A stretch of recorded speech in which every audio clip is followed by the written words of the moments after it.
Salut à tous, on se retrouve aujourd'hui pour parler du Barça ce mardi 21 mars. On commence bien sûr et on revient sur le Classico gagné. C'est vrai que ça fait 2 jours, mais bon, on veut revoir bien sûr des photos de joie des joueurs catalans après cette victoire quasiment synonyme de titre, on peut dire, de Liga. Même si mathématiquement, on le répète, rien n'est encore joué. Tiens, Dembélé et Lewandowski célèbrent la victoire lors du Classico. Dembélé était bien sûr présent dans le vestiaire en espérant qu'il revienne très très vite sur les pelouses. Le joueur français, ça fait toujours les unes aujourd'hui des journaux catalan, une Journal Sport. C'est comme ça qu'on gagne un championnat, avec la photo dans le vestiaire à la fin du match. Et cette même photo dans le vestiaire à la fin du match, elle fait la une également du journal Mundo Deportivo aujourd'hui. Fiesta, en gros fieston, bon je pense que ça veut dire ça. Donc voilà, voilà, toujours les journaux catalans, toujours bien sûr sur cette magnifique victoire 2-1 contre le Real Madrid avant-hier. Et le Barça a remporté les 2 derniers Classicos sans 2 de ses joueurs les plus importants. Dembélé, qu'on a parlé juste avant, et aussi Pedri, c'est vrai que ces deux-là sont blessés, en fait, ils étaient blessés avant-hier, ils n'étaient pas là, et le Barça a quand même gagné sans ces 2 joueurs monstres du côté du club. Donc voilà, ça fait plaisir parce que le Barça peut quand même gagner sans ses meilleurs joueurs, et ça veut dire qu'il y a beaucoup d'alternatives, on va dire, possibles sur le banc. Voilà, les joueurs remplaçants peuvent de temps en temps remplacer les meilleurs et être aussi performants. L'équipe de la semaine sur Oscoret, donc c'est ce qui est incroyable, c'est qu'on voit aucun joueur du Barça. Le Barça a quand même gagné le Real Madrid. On voit plutôt un joueur du Real Madrid, Thibaut Courtois, au but, mais on voit aucun joueur du Barça. Pourtant, il y en a qui ont été bons. Je pense à Sergio Roberto, je pense qu'il aurait mérité d'être dans cette équipe. Il ne figure pas parmi les meilleurs joueurs de la semaine en Liga. On va parler de Franck Kessié, celui qui a inscrit le 3 millième but, on va dire, du Barça au Spotify Camp Nou, celui qui a inscrit le 2e but quasiment synonyme, on va dire, du titre. Et on peut voir qu'il a été félicité par Victor Osimhen. Bro, il lui a mis donc en gros frère, puis il lui a mis des flammes pour lui dire voilà que félicitations en gros par rapport à ton but. Il a réagi bien sûr, Franck Kessié. Et quand il a marqué, donc Kessié il est parti directement dans le public. Donc il a marqué le but victorieux, on peut dire.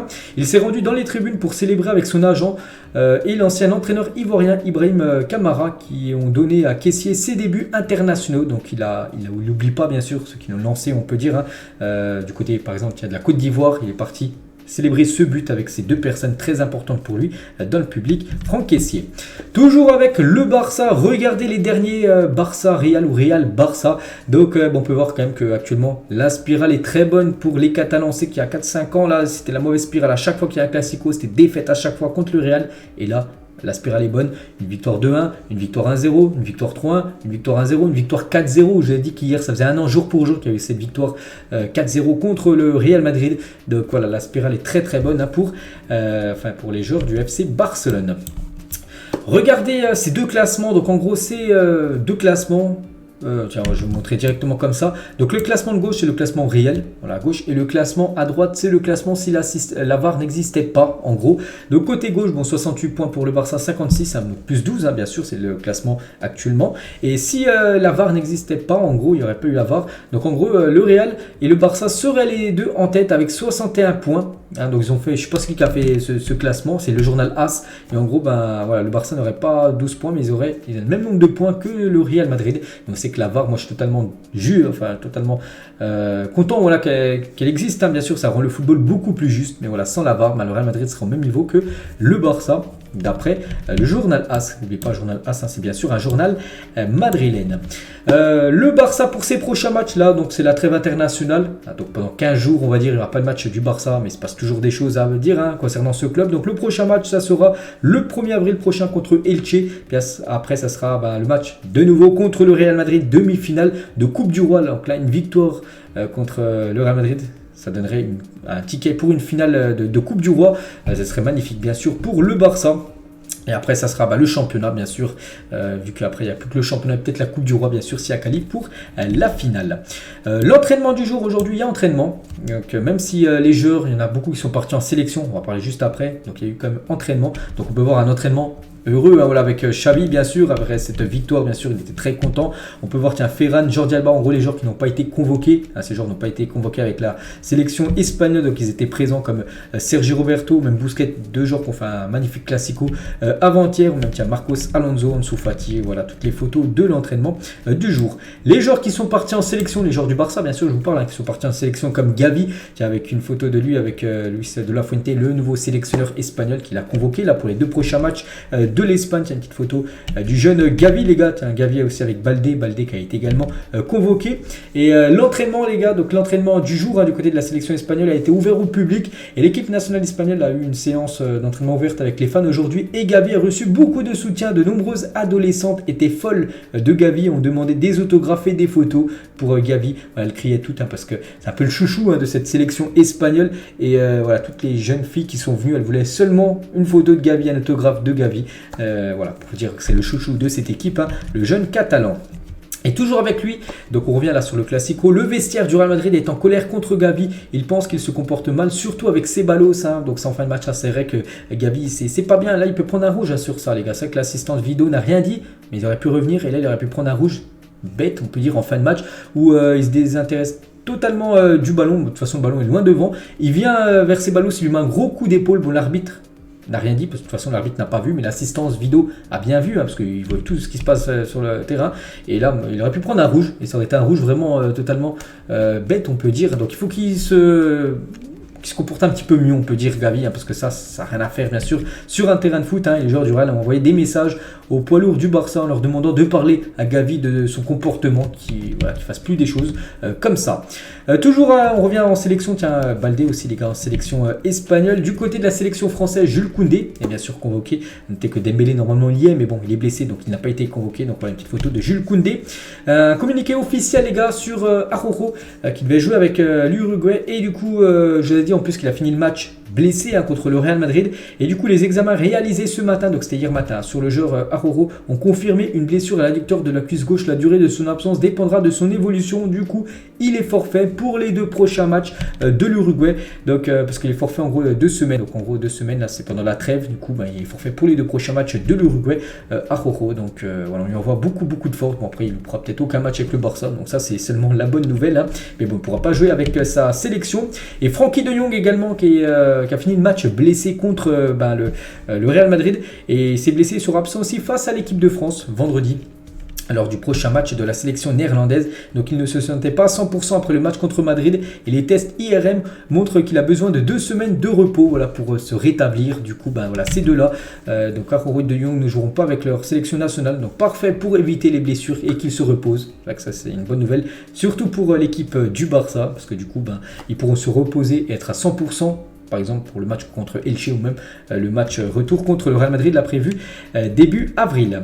On va parler de Jordi Alba. Jordi Alba n'a joué aucune minute sur les 4 derniers matchs. On sait qu'Alba, maintenant c'est compliqué pour lui de grappiller du temps de jeu, surtout que Baldé monte en puissance. Puis voilà, Xavi met les meilleurs sur le terrain et pour l'instant, on sait que c'est Baldé, on va dire, dans la tête de Xavi en numéro 1.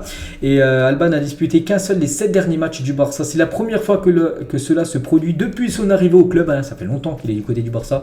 Jamais il avait joué si peu, seulement un match sur les 7 derniers du côté du club. Donc voilà, bon, après il le sait, bien sûr qu'il va passer le flambeau, on peut dire, la succession. Et pour lui, il n'y a pas de souci. Regardez par exemple sur la passe D de Baldé sur le but de Franck Kessié. Donc Jordi Alba est parti directement féliciter Baldé, qui est pourtant son concurrent, pour être titulaire.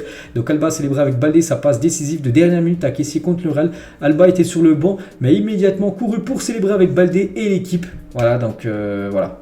Lui, pas de souci, il ne va pas être en conflit avec Baldé. Il est surtout très content pour lui et il sait que c'est le successeur parfait. Voilà, du côté du Barça sur ce couloir gauche. Et là aussi, il n'y a pas de concurrence. Après le match contre le Real Madrid, Eric Garcia a été le premier à approcher Christensen pour le féliciter, malgré le fait que Christensen ait pris la place d'Eric Garcia dans le 11. C'est qu'Eric Garcia, avant, c'était le titulaire de cette équipe, et depuis l'arrivée de Christensen, maintenant c'est Christensen qui a mis Eric Garcia sur le banc. Et là aussi, pas de conflit entre les deux. Eric Garcia est parti voir Christensen, il l'a félicité par rapport au gros match qu'il a produit contre l'équipe du Real Madrid.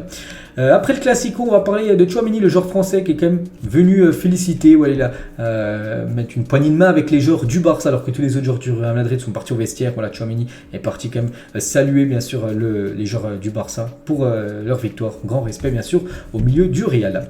Toujours du côté du Real Madrid, on va parler d'Ancelotti, de tous les managers qui ont participé au moins 10 classicos, que ce soit avec le Barça ou le Real Madrid, hein. Voilà, peu importe. Ancelotti affiche le taux de défaite le plus élevé lors des classicos, 58% de défaites avec 12 matchs et 7 défaites. Donc voilà, on prend entraîneur du Real et entraîneur du Barça confondu, hein. Donc voilà, c'est Ancelotti en gros qui a perdu le plus de classicos.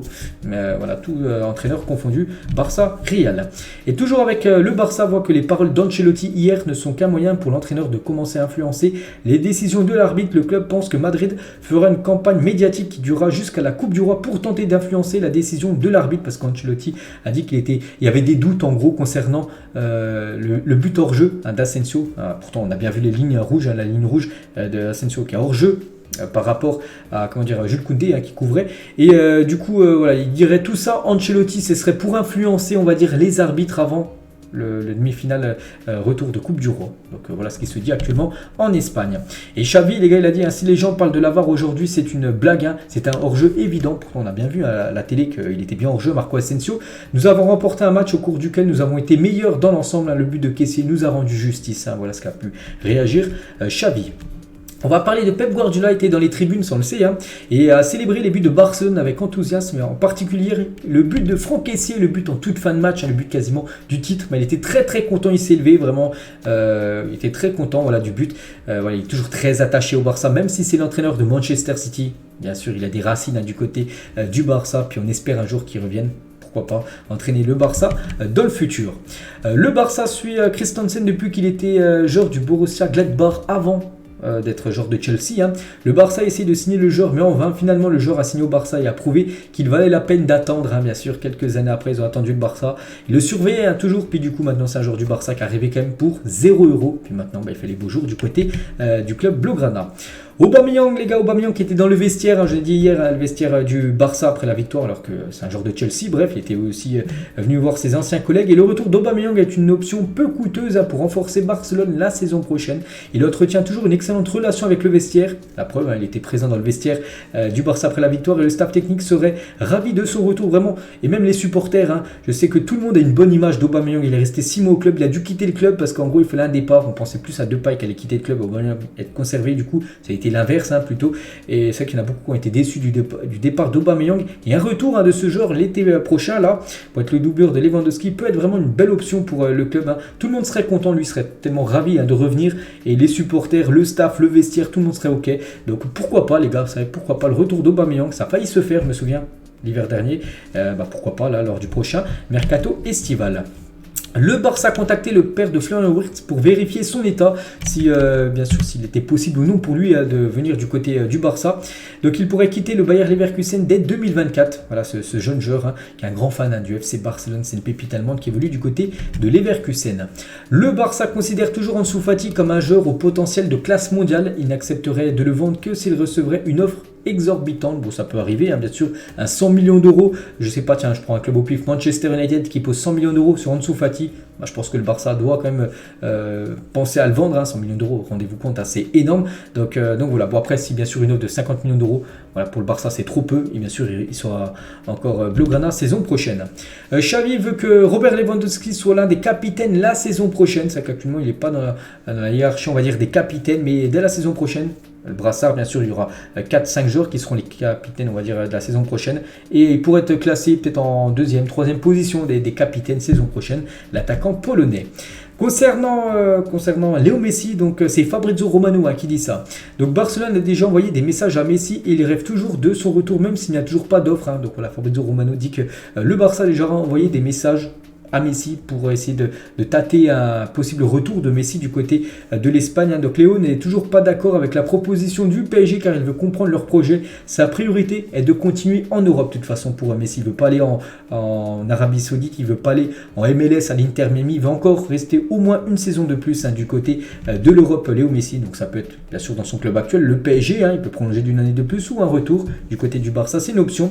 Et Léo Messi veut gagner un autre ballon d'or. Il souhaite également rester concourir en Europe pendant au moins un an de plus. Donc voilà la situation actuellement de Messi. C'est pour ça que c'est jouable, hein, le retour aussi de Léo Messi. Et le vestiaire, hein, du Barça est au courant et informé des rumeurs d'un possible retour de Messi.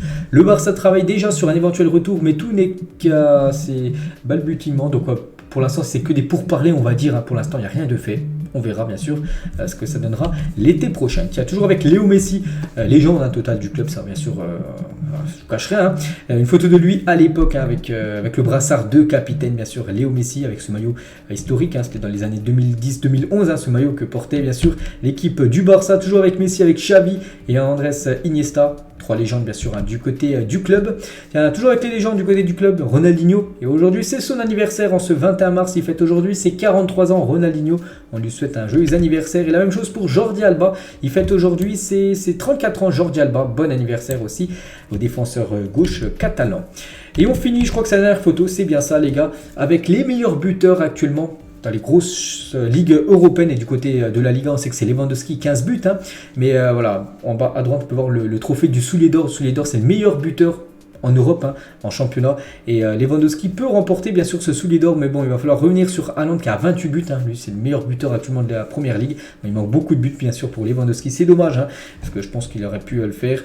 C'est vrai qu'actuellement, il marque plus trop de buts. Il a marqué beaucoup de buts en début de saison, un petit peu moins actuellement pour Lewandowski. C'est pour ça qu'il se fait rattraper un petit peu avec ses poursuivants du côté du classement de la Liga. Donc ça semble compliqué quand même pour Lewandowski, hein, de récupérer ce soulier d'or que par exemple dans le passé Messi ou même Luis Suarez avaient remporté bien sûr ce trophée il y a quelques années. Donc voilà ce qu'il y avait à dire aujourd'hui concernant le Barça. J'espère que ça vous a plu. On se retrouve dès demain bien sûr pour toutes les autres infos concernant le FC Barcelone. Bonne journée à vous et à demain.